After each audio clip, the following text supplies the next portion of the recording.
আসসালামু আলাইকুম। আমি আশফিয়ার মালালা আজ আবৃত্তি করছি দেবলীনা চ্যাটার্জির লেখা কবিতা বাবার সংজ্ঞা।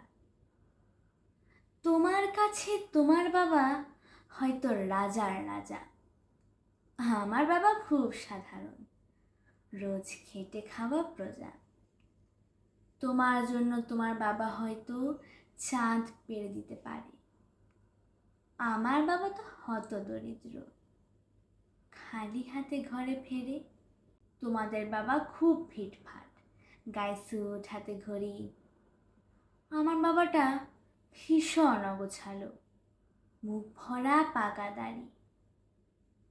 তোমার হাতের নুন পোড়া ডালো বাবা খায় চেটে বাটি।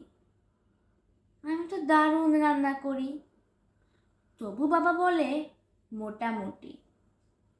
তোমাদের জন্মদিনে বাবা দামি উপহার দেয়, আমার বাবা এত আনমনা দিনটাই ভুলে যায়। তোমার বাবা হাত ধরিয়ে রাস্তা করায় পার, আমার বাবা তো নিজেই পারে না, আমি হাতটি ধরি তার। তোমাদের বাবা তোমাদের হাতে খরচের টাকা দেয়, আমি টিউশনি করে মাস সারা পেলে বাবার ওষুধ কিনতে হয়। তোমার বাবা রাখতেই পারে তোমায় ভীষণ সুখী, আমার বাবাও চেষ্টা করে আগলে রাখতে বুকে। হতে পারে তুমি রাজকন্যা, আমি হয়তো বা দাসী, তবু দিন শেষে আমি আমার বাবাকে ততটাই ভালোবাসি। তোমার বাবা শব্দের যে সংজ্ঞা দাও সারা ফেসবুক জুড়ে, ওই চিরচরিত বাবার উপমা আমার বড় বিরক্ত করে। আমার বাবা তোমাদের করা ব্যাখ্যার মতো নয়, তাই ওগুলো দেখলে নিজের উপর বড্ড অভিমান হয়। তোমাদের বাবা নিজে না খেয়ে তোমাদের মুখে ধরে, এইদিকে আমার জন্য তুলে রাখা লিচু বাবা খেয়ে নেয় চুরি করে। বোঝেই না উনি এত শত কথা, বড্ড সরল জানো, তাই তো এমন জটিল সমাজে ভীষণ বেমানানো।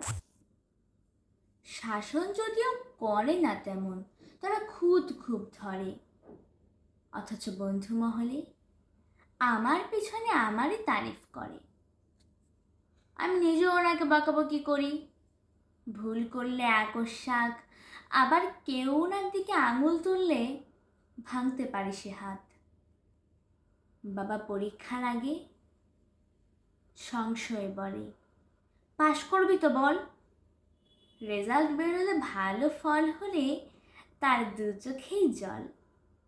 কিছুই করি না, তবু আমায় সারাদিন ধরে বকে, কিন্তু যখন সবাই বিরূপ ঠিক তখনই পাশে থাকি। যে বলে খালি আমার দ্বারা কিছুই হবে না নাকি, তাকে আমার সাফল্যে আমি দামামা বাজাতে দেখি। সবচেয়ে বেশি অশান্তি করি যে লোকটির সাথে, আমার বিয়ের পাক কথা হলে সেই হাউমাউ করে কাঁদে। অথচ যখন জিজ্ঞেস করি পারবে থাকতে ছেড়ে, উত্তরে বলে বিদায় হতো আমি বাঁচবো হাত পা ছেড়ে।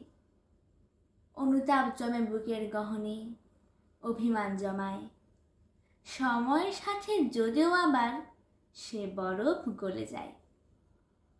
এই পৃথিবীতে সময়ের সাথে কত পরিচয় হয়, তবে হিসেব করে দেখেছি কেউই কিন্তু বাবার মতো নয়।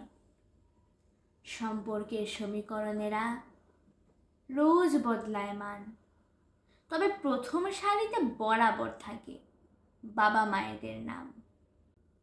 বাগড়া, ঝামেলা, অভিমান এসব এত কিছুর পরও আমার একটা বিষয় ওনার প্রতি দুর্বল করে বড়।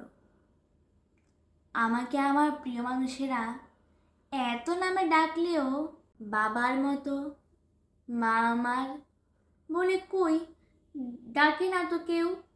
ধন্যবাদ।